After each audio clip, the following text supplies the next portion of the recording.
Hello, good morning, everyone. Morning, Amy. Hi, how are you? I'm fine, thank you. Good. Yeah, people are here now, so let me just quickly start. I'll introduce myself first. My name is Felicia Odumosu, Principal Consultant for Talent Bureau Limited. Um, we're having Amy join us today. She's going to be sharing insights with us about how to structure your day effectively, working smarter and not, harder. So, Amy, over to you. You can just share your slides when you're ready. So thank you everyone for joining us. Thank you, Felicia, for the invite. We were speaking a couple of weeks ago about the me setting human up and how, as a working mum, I've had to figure out ways to work much smarter rather than work harder. Because working harder sometimes isn't an option when you've got a little one. So just a brief introduction. I'm Amy Stevenson. I'm the founder of Human. I set my business up just over 7 years ago. So it'll be 7 years ago in it would have been 7 years ago in January. Human is a recruitment business, so we operate predominantly in the UK, but we do occasionally work outside of the UK. So in terms of my journey, I was previously employed. I was working with a multinational recruitment business. I decided to go out to work under my own steam as a sole operator, and have built the business since then. Since starting Human, we've been on a whole journey of developing systems and processes. I freed my time up by implementing automation. I'll talk to you a little bit about that at the moment, but the biggest impact has been on outsourcing and developing those systems and processes.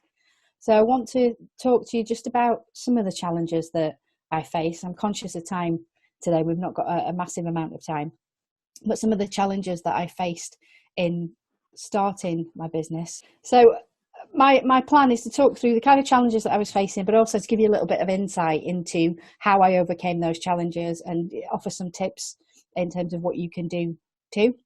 So in terms of the first challenge, we're going from self-employed to going from employed to then self-employed. The biggest challenge was the pace and the volume. So I'd previously gone from working in a business that had got a marketing department, that had got a legal team, that had a finance team, to be doing everything for myself.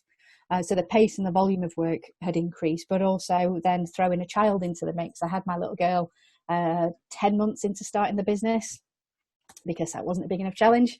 And the pace and volume of work that I had to fit in, as well as being a new parent, was probably one of the biggest challenges. What I had to do with the increased pace and volume was I had to learn very quickly how to prioritize my work.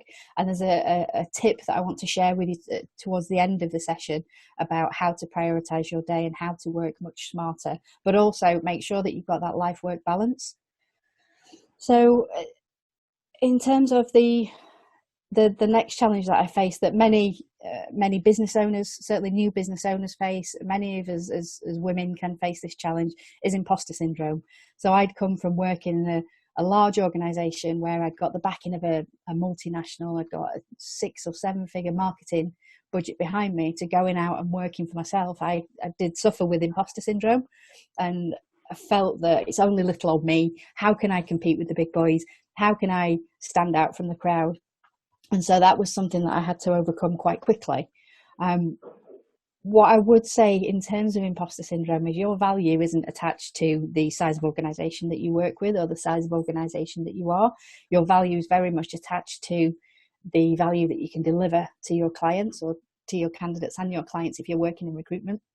So imposter syndrome is something that rears its ugly head every so often, but there are coping mechanisms for you to overcome that.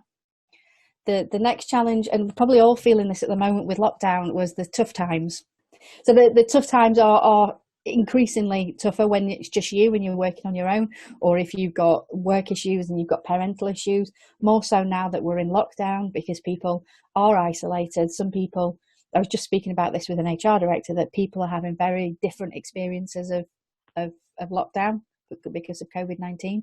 But the tough times when you go out there and you're working on your business, when you don't have someone there to brush you down and pick you back up when you've had a tough day, that was one of the main challenges. And reaching out and building a network of people like we're doing today, in terms of building relationships with people that are going through similar issues, that really, really supported me. So those are just a few of the challenges that I faced. And then what I want to do is just talk you through some of the solutions. So how I developed that working smarter, not working harder routine, and the impact that that's had on the business. Thank you. So automation and outsourcing. Like I said, one of the biggest impacts on my business was automation and outsourcing. So previously, when I first set up the business, it was just me. I was doing everything that needed to be done in the business. So I was marketing, I was sales, I was finance, I was legal, credit control. If the invoices weren't paid, I was chasing the invoices. I was preparing all the gift bags for candidates. If we were holding events, I was hosting, I was welcoming people, I was doing the follow-up, I was capturing the data. All of that stuff was down to me. And it was a couple of years into the business that I sort of took a step back and thought, right, how do I develop this and how do I give myself a bit of a break? So the way that I started doing automation and outsourcing was to look at every part of my role, to look at every single task that needed doing in that business and break those down into single tasks. So it might be that I needed to get a CV across to a client, what was involved in that operation. So I needed to find the candidate, I needed to speak with the candidate, I needed to interview the candidate. So breaking it down into every single step. And the next stage of that was to put that either on a separate piece of paper or on a sticky note, and take those sticky notes and put them in cost order. So I would take the least expensive task or the least time-consuming task and put that at the bottom of a list, and then on a wall or on a floor or somewhere, map out all of those tasks and think about the ones that you can get off your desk. So can you automate something? Have a look at a website that you might be aware of already called Zapier. Zapier will create automated tasks for you, so you can have a if and then task. So if this happens, then this needs to happen. So you can automate between an inquiry coming in and an email being sent out, or you can automate various tasks in your processes and procedures. But have a look and see what can be automated and get that off your desk. If something happens more than once in your business, create a system or a process and get it off your desk through automation. For those things that can't be automated, still need doing, but maybe don't need your expertise and your specialism, then have a look at outsourcing. If there's somebody else that can do that task with a limited amount of knowledge, that can do it for a rate for you to yourself, family member, it might be that you can outsource to another organization, or it might be that you're in a position to employ somebody. But certainly, as soon as you can get tasks off your desk, document the process and either have that automated or have that outsourced.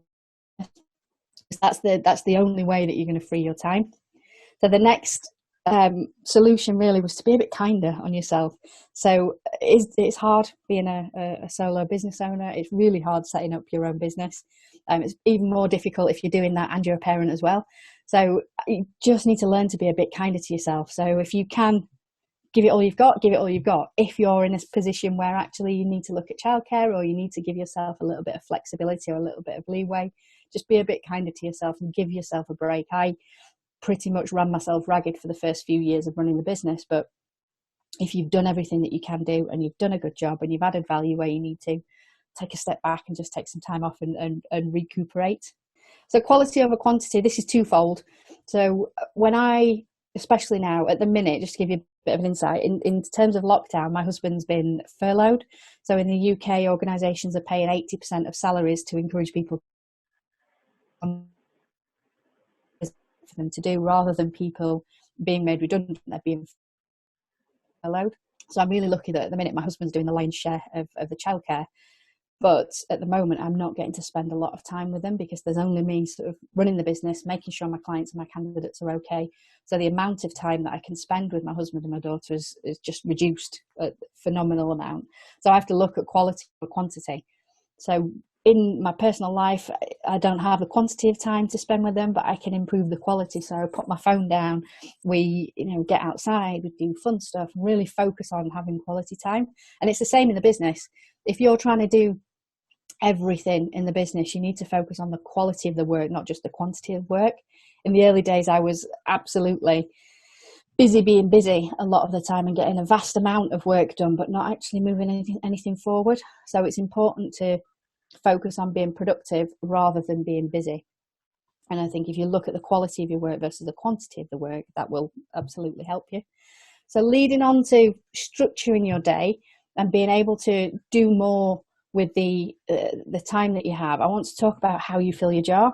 So I don't know, Felicia, have you come across this concept before? No, I haven't. So it's a story from a philosopher that was working with his students, and he walked into the lecture theatre with an empty jar and asked the students to look at some rocks, some gravel and some sand. He was, first of all, put the sand in the jar almost to the top, and then put some pebbles in and asked the students if that jar was full, and they said yes. He then emptied the jar and started again with the rocks, asked the students if the jar was full because it was full of rocks. They said yes. He then got some gravel and put the gravel into the top of the jar, gave it a bit of a shake and filled in all those gaps, asked the students again, is that full? They said yes. The students then saw the professor put some sand into the jar, gave it another shake, and it was the sand fitted in there as well.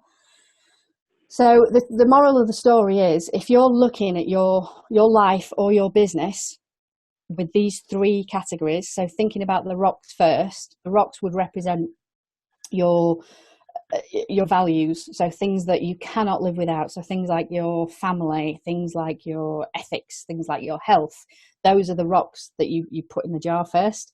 The gravel are then the things that you need in your life, but they're not necessarily give your life meaning. So things like being able to work, things like being able to go to the gym or have hobbies or develop friendships, they're important, but they're not as important as family as the rocks. And the sand is then the things that probably are on your to-do list, or things like social media or watching a bit of telly. And the moral of the story is, if you fill your jar with the sand first, you're not going to have room for the rocks. And it's a great analogy for family and for building a successful life, but I think it's also equally important for building a business. So if you break your business down into rocks, pebbles and sand, if you fill the business with the rocks first, and they're your sales and marketing or your strategy and the things that are really important to your business, you're going to have room for the pebbles and you're going to have room for the sand. Whereas if you spend all day going through your to-do list, you're not going to have room for the rocks. And that's really how I would suggest that people sort of fit more into their day, by structuring it in that way. And sorry, we had a bit of a to-do with the slides, so it's not gone as smoothly as I wanted it to, but I'm more than happy to answer any questions, and we can go back through the slides as people come through. I think it would drive the point home more if people suggest, with questions based on their own scope of work, based on what they do on a daily basis. So I think everyone should just have their questions, so that they'll be able to relate all you've discussed with their own personal or professional life. That would be a better way of taking this up. So we can have questions from our audience. Because for me, structuring your day when you're in the office is different. Now that everybody is at home, it's more difficult to structure your day.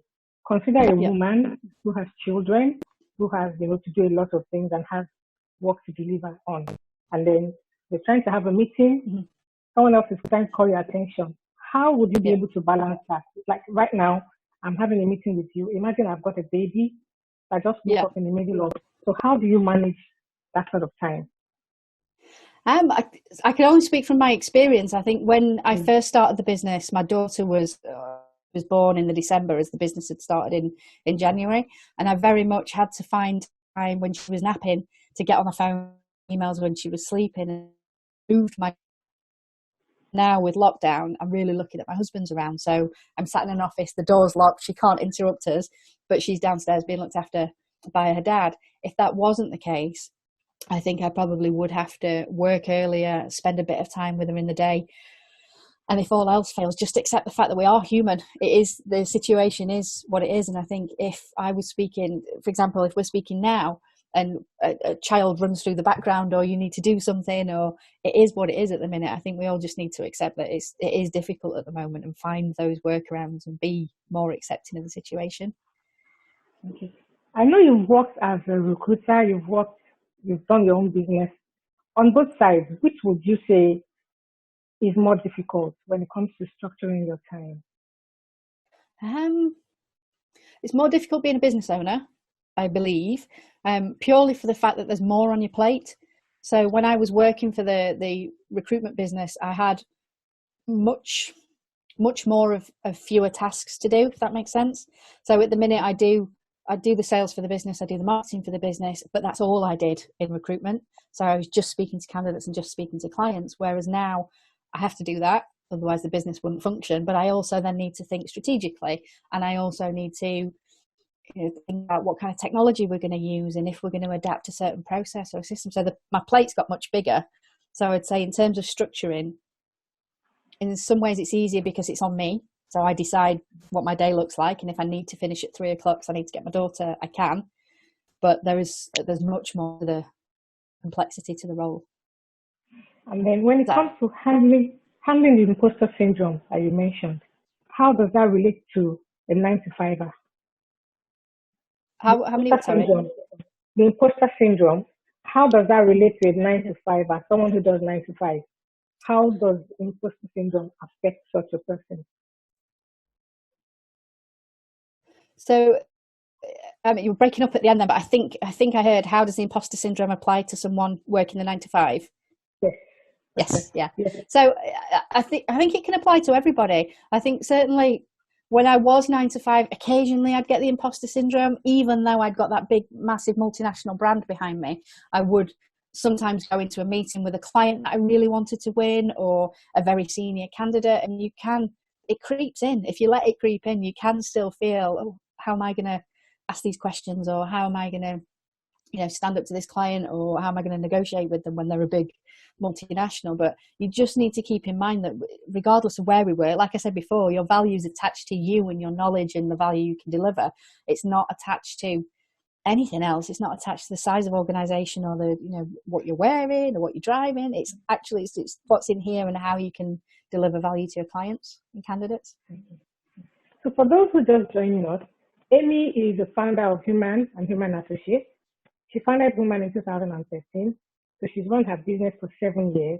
She's also worked for organizations, so she can relate with those who are working and those who are running their business. So she's been building Human for 7 years and is now being developed into a team of like-minded individuals who support independent recruiters and who also build successful, sustainable recruitment business for themselves, but not by themselves. So Amy currently supports people who want to start their recruitment businesses, and she helps them run smooth sailing businesses. We've got 2 questions coming now, Amy. So okay. I'll just go over them so you can address as needed. Thanks for the presentation. This is from Hakusa Alao. Working from home is new to most of us around here. Can you hear me? She said, working from home is new to most of us around here. How can one be more disciplined at home, given there's a lot of distraction? Be more productive at home, did you say? How to be more productive at home? Yeah. I think taking some time to be able to plan your day and structure your day, but not too much. So the way that I work is predominantly I'll have themes. So throughout the day I might have 2 or 3 themes. So in the morning I'll be proactive, in the afternoon I'll be reactive. So it's very much about whether or not you've got certain tasks that you need to do. So give yourself a theme. There's some studies that show that it can take 30 minutes if you switch between tasks to get really in the focus of that new task. So try and give yourself a good chunk of time to do a certain project and then move on to something else. So on the note of being more productive and more effective and more disciplined at home, I think the main advice that I could give anyone that was wanted to be more productive or be more effective or disciplined at home is to make sure that you're working in line with your energy. So there's like I said, I do productive in the morning and reactive in the afternoon. The reason for that is that I'm much more productive first thing in the morning. So if I've got strategic pieces of work that I need to complete, I will do that first thing in the morning. So before my daughter and my husband get up, I'll go downstairs, switch my laptop on, and I can get through 3 times as much work before they get up and they don't need me, or there's no questions and no distractions. I can get through much more work during that time than I can in the afternoon when my energy is maybe flagging a little bit, where I've been at my desk most of the day. So work with your energy if you can, and you're not employed and you're self-employed and you're structuring your own day under your own steam. work with your energy. So have a look and maybe track it over the course of a week. So think about, in the morning, am I at my most productive, or do I have a slump about 11 o'clock, or at 3 o'clock in the afternoon, am I all fired up because I've got my momentum? So maybe track it over the week and see how you're feeling throughout the day, and then work with that process. So over the last 7 years, I've figured out that early mornings are a really good time for me to get stuff done. Whereas in the afternoon, if I was to book a meeting, say 2-3 o'clock, I know I'm not at my best, so I try and avoid that wherever possible, which means that the meetings that I have in the morning, I find are much more successful because my energy's there. Okay. I hope that helps. Yes, it helps. For me, I think I would like to share one more tip. We talked about this, and I realized that for you to have a more productive day, there should be somewhere within the house that is delegated to your Yeah. official work. You just say, this is my table. You may not necessarily have a table. It may be a tabletop or something small that you can be more organized and plan your day effectively. And it should be realistic. There should be time set out for office work. There should be time set out for lunch, just like in a normal office. So for me, those tips help a lot. Once you plan your day, what are the tasks I need to accomplish today? What do I need to do? Are there emails? Are there phone calls? There should be time for phone calls. There should be time for emails. There should be time for you to, just take a break and take a walk around to help, so that you're not sitting down the whole day and not getting anything done. So it helps. Yeah. And more importantly, if you have that space that you just mentioned, and it's just for working, and it's whether it's your dining room table, or whether it's sat in the living room, or whether you've got a spare office, it should be somewhere that you can either pack away and draw a line under your day, or close the door and walk away. So a lot of people now, with lockdown, are working in their living space. And I think if that's what you have to do, then obviously that's what you have to do. But certainly find a way to close your laptop and put your work away and make it a living space again, because otherwise you're always going to be switched on. If you can't close the door on work, then certainly pack it away until the next day, because otherwise you won't get the proper rest mentally that you probably need. Okay. Someone has asked a question. What was the biggest challenge you faced when building your business? Time. Pretty much time, because you want to do everything. When I first started the business, so in the January, I came straight out of taking redundancy and had loads of momentum and loads of energy, and then it got bigger and bigger and bigger as the business developed, and I got more clients and more candidates. And because you are responsible for doing it all, you want to do it all. So it's really important to focus. So time and focus probably was the biggest challenge, because I didn't have a boss then saying, well, this is your job, or you need to do this. It was all for me to do. So it's difficult then to say, right, I'm going to do that first. I'm going to stick with that until that's completed. So time and focus probably was the hardest thing. Okay, time and focus for you.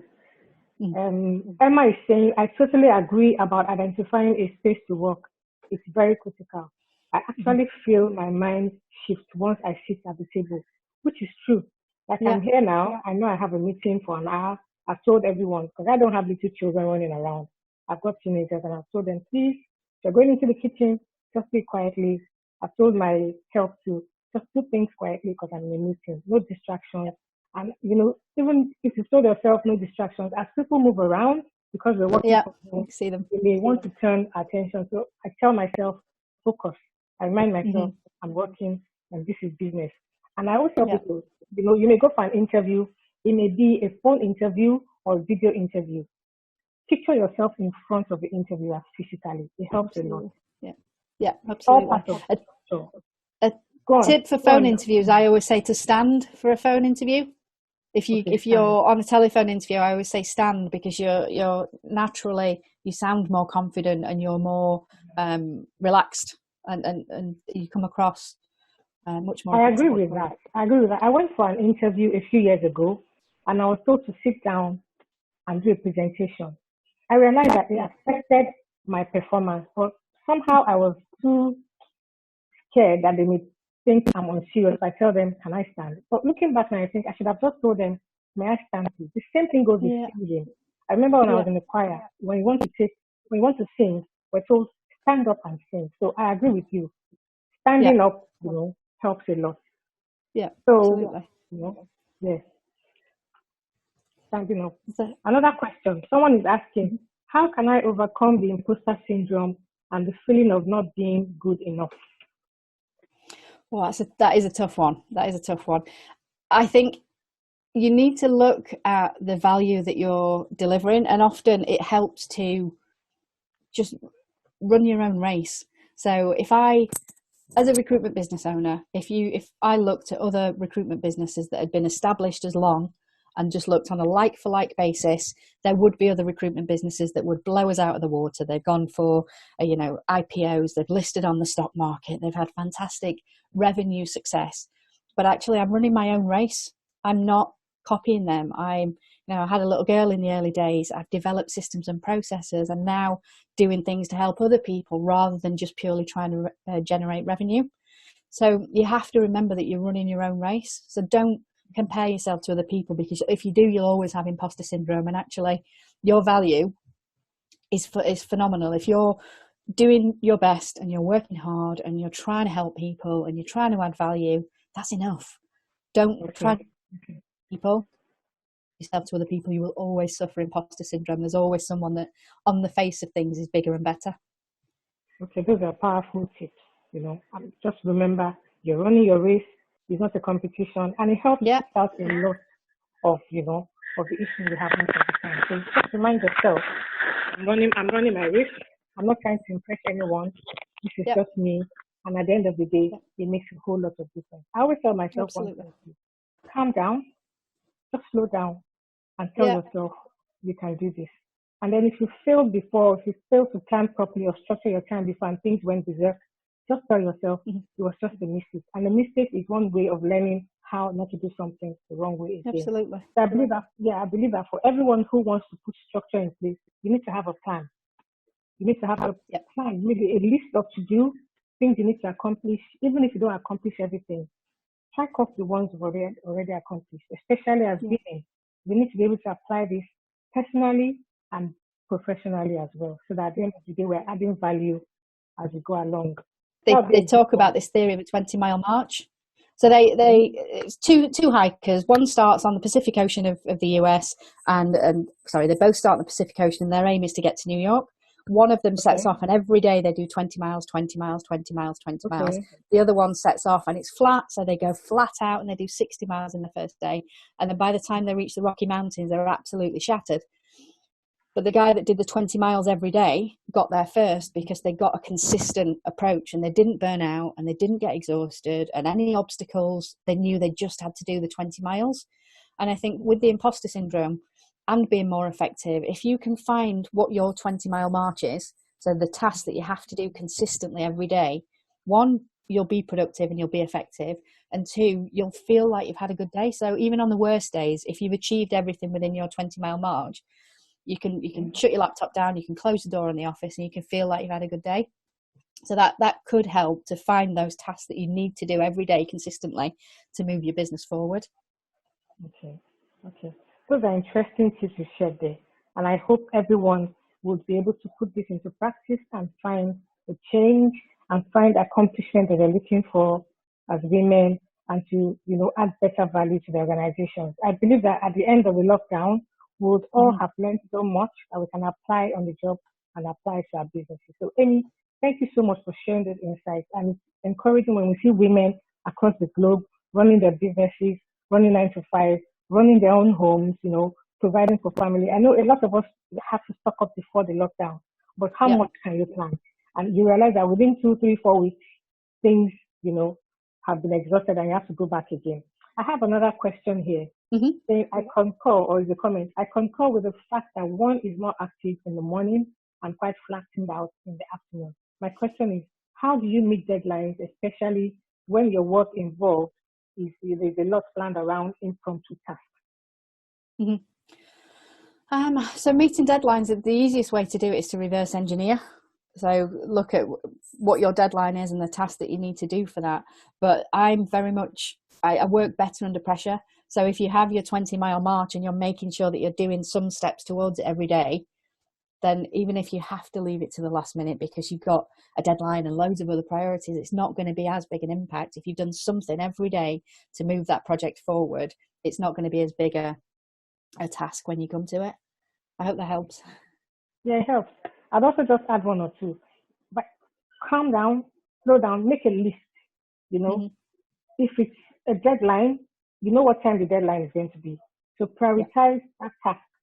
If your deadline is 10 a.m., I would expect that the deadline, the one will be the most urgent. So you put that one as a first task. For example, let me say for teachers who have maybe to attend to students and there has to be like a report generated to maybe the head of school by 11 a.m. I would say take your classes and then send your report, which is the most urgent one. It could be someone who's a salesperson, you'll be told to make a report or send a report to maybe your line manager at 12 noon. Ensure that by 9 o'clock you started working on it, and by 10, I always like to work ahead of time. Time management is very important. If I've been told to submit something by 9 or by 10, I do it an hour earlier. If it's an interview, I get there 30 minutes earlier. So once we have that culture right now, even as we're home, it will make a lot of difference when we get back to work. It's more difficult to work from home. I tell you, by the time you get back to work and you continue your 9 to 5 or continue running your business and you're going out, your time management skills would have improved because everybody has been able to manage so many things at the same time. Yeah. I hope that helps you, Ngozi or Moshebi, that asked that question. I don't know if anybody has any other questions. The video will be sent to you. It's being recorded. Amy, I don't know if you have any parting words or advice or... I don't. I think if anyone's got any other questions, then feel free to find me on LinkedIn and ask me those questions. But I think if you try and think about how you can work smarter, so always think about if you can automate it or you can outsource it. If you don't try and do everything for yourself, because that's when you'll never beat imposter syndrome if you're trying to do it all yourself. Then just try and think about how can I get help, whether that's someone to talk to or someone to help me with the outsourcing or automating tasks. Just try not to do it all yourself and look at ways to make your life easier. Working smarter is absolutely the way forward. Working harder, I probably can't work harder, can we, if we're working parents? But certainly automation and outsourcing is probably the first place that I would start. Thank you, Amy, for your time. So reach out to Amy on LinkedIn. She's also on Twitter. And then if you have any questions, you can email directly to clinton@talentbureauonline.com. Thank you, everyone, for making it for this seminar. We don't want to take too much of your time. We'll have another one in 2 weeks, and information will be sent to everyone soon. Brilliant. Don't forget to patronize Human Associates. Check out their website. Just link up with Amy, and then you'll be glad you did. Thank you, Amy. Thanks, everyone. Thank you for the invite. Yes, have a lovely day. You too. Goodbye. Bye. Bye.